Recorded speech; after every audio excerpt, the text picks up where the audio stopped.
Vamos estudar a Lei da Política Nacional do Meio Ambiente. A Lei 6.938 de 81 estabelece a Política Nacional do Meio Ambiente, PNMA, com o objetivo de garantir a preservação e recuperação da qualidade ambiental necessária para a vida humana e para o desenvolvimento sustentável do Brasil. A lei define a criação do Sistema Nacional do Meio Ambiente, SISNAMA, e o Cadastro de Defesa Ambiental, com o intuito de regular as ações de preservação e recuperação ambiental em todo o território nacional. A Política Nacional do Meio Ambiente está baseada em princípios, diretrizes e mecanismos para promover o equilíbrio ecológico, visando a proteção do meio ambiente de maneira integral e sustentável. Objetivos da Política Nacional do Meio Ambiente, artigo 2º.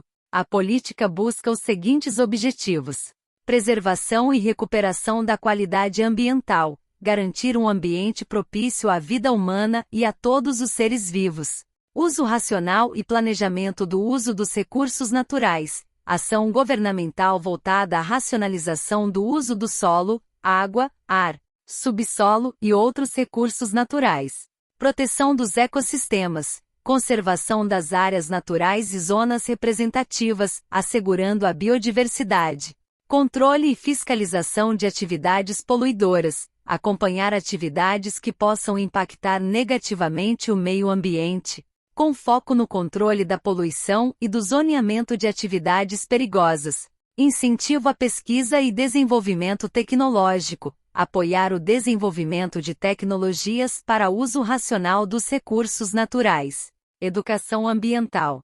Formar uma consciência pública a respeito da necessidade de preservação ambiental e garantir que todos os níveis de ensino e a comunidade participem ativamente. Recuperação de áreas degradadas. Promover a reabilitação de áreas que foram danificadas pelas ações humanas ou naturais. Proteção de áreas ameaçadas de degradação. Identificar e proteger zonas ambientais vulneráveis. Definições importantes. Artigo 3º. Para melhor entendimento, a lei define alguns conceitos fundamentais. Meio ambiente refere-se ao conjunto de condições físicas, químicas e biológicas que sustentam a vida em todas as suas formas. Degradação da qualidade ambiental, alterações adversas que comprometem a qualidade do meio ambiente.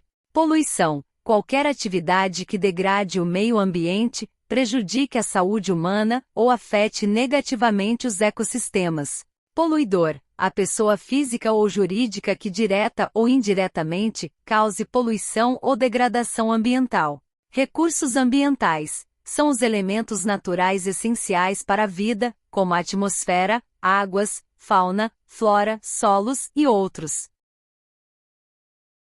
Objetivos da Política Nacional do Meio Ambiente, artigo 4º. A política visa compatibilizar o desenvolvimento econômico com a preservação ambiental e garantir o equilíbrio ecológico. Definir áreas prioritárias para a ação governamental, visando a melhoria da qualidade ambiental, de acordo com os interesses de cada ente federativo. Estabelecer normas que regulem a qualidade ambiental e o uso de recursos naturais. Fomentar pesquisas e o uso racional de recursos ambientais, com ênfase na sustentabilidade. Divulgar informações ambientais e promover uma conscientização pública sobre a importância da preservação ambiental. Preservar e restaurar os recursos naturais, assegurando a sua utilização de forma sustentável e equilibrada. Impor responsabilidades aos poluidores, obrigando-os a recuperar ou indenizar os danos causados ao meio ambiente. Diretrizes da Política Nacional do Meio Ambiente, artigo 5º. A formulação das diretrizes e normas será realizada por meio de planos e normas para orientar as ações dos governos da União, dos Estados, do Distrito Federal, dos territórios e dos municípios. As atividades empresariais públicas e privadas também devem seguir as diretrizes estabelecidas pela Política Nacional do Meio Ambiente. Estrutura do Sistema Nacional do Meio Ambiente, SISNAMA.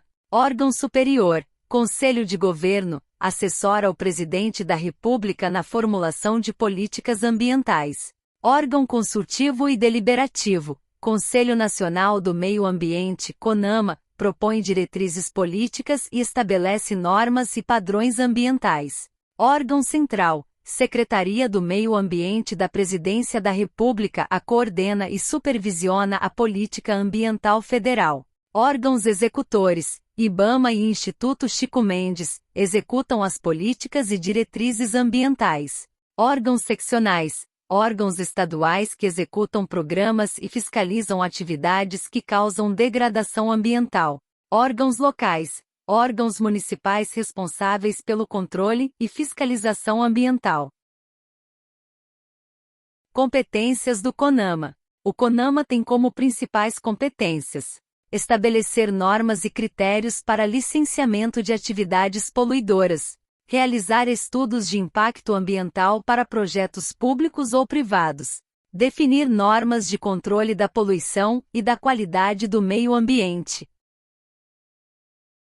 Instrumentos da Política Nacional do Meio Ambiente: padrões de qualidade ambiental e zoneamento ambiental, avaliação de impactos ambientais e licenciamento ambiental, criação de áreas protegidas e incentivos para tecnologias ambientais, cadastro técnico federal e penalidades para descumprimento de normas.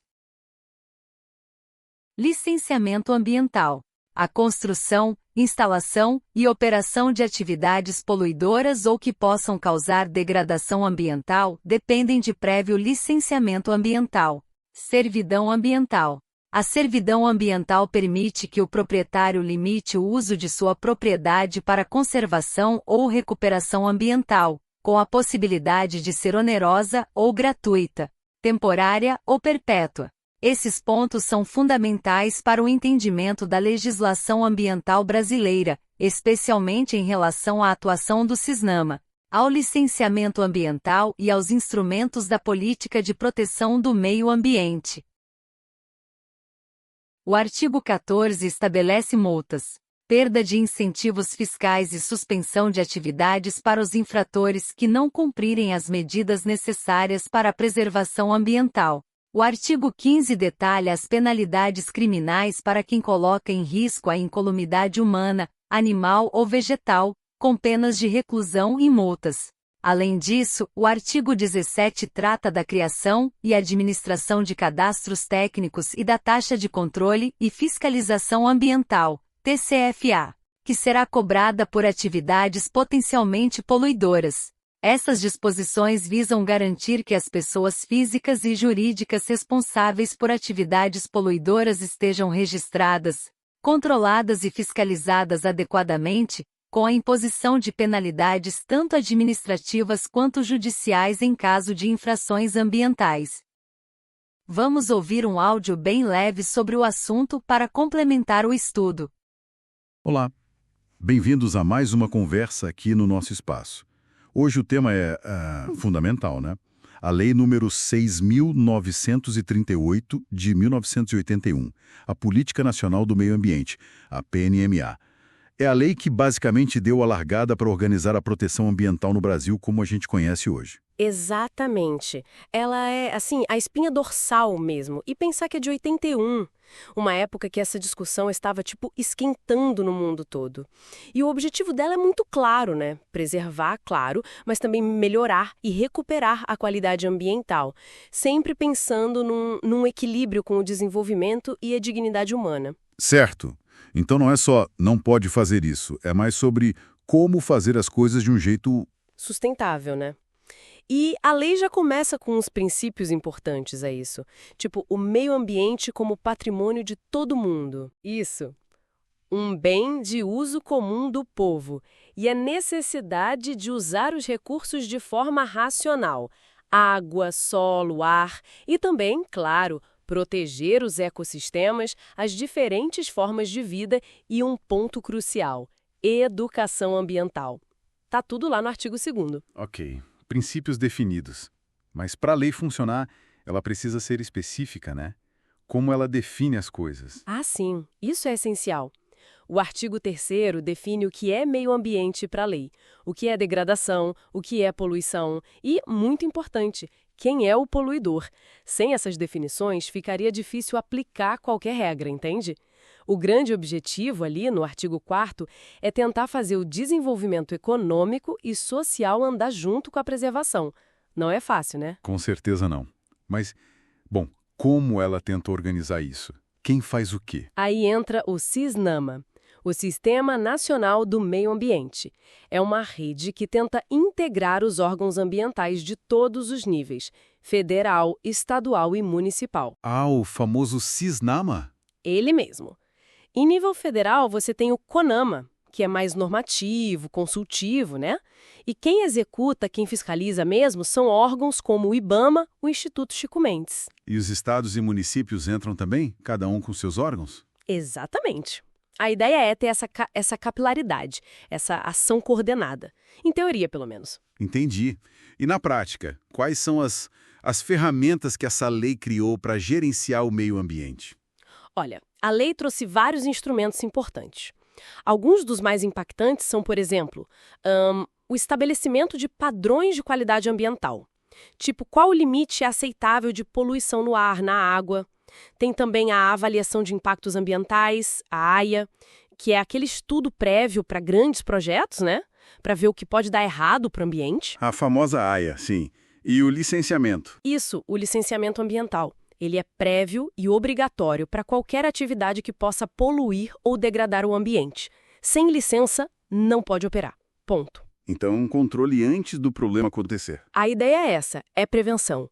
Além disso, a lei permite criar áreas protegidas, né, parques, reservas, e tem também a servidão ambiental, que é mais recente. Servidão ambiental, como funciona isso? É um instrumento econômico. O proprietário rural, por exemplo, pode voluntariamente dedicar uma parte da terra dele só para conservação.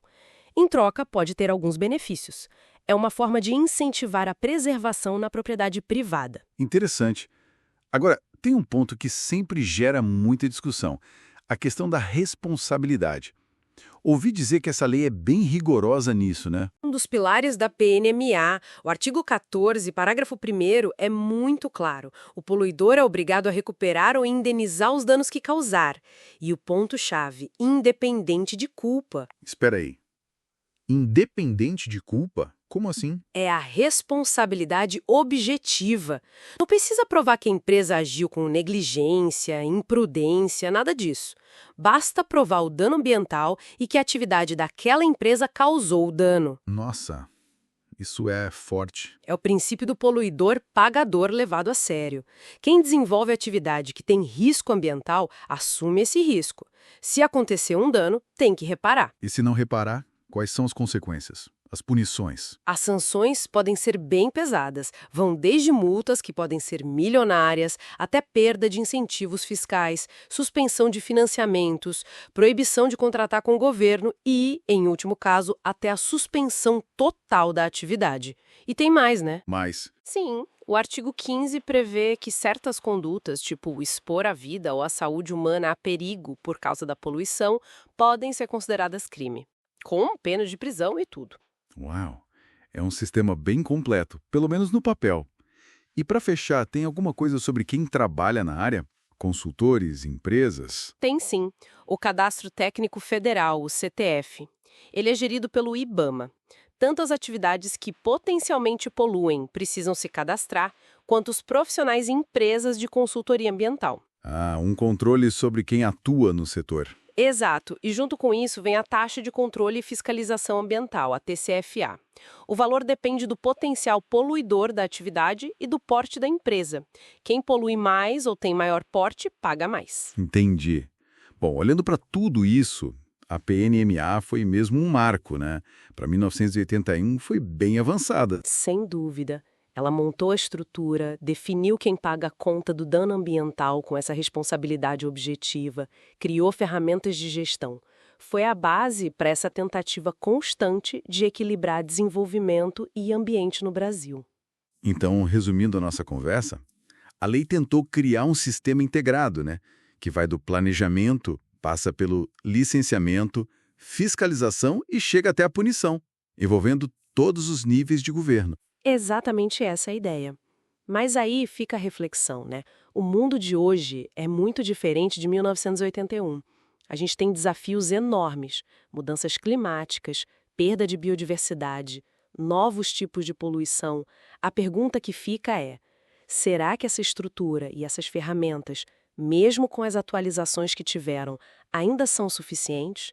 Elas dão conta de garantir aquele equilíbrio e a qualidade ambiental que a própria lei busca? Fica aí para a gente pensar.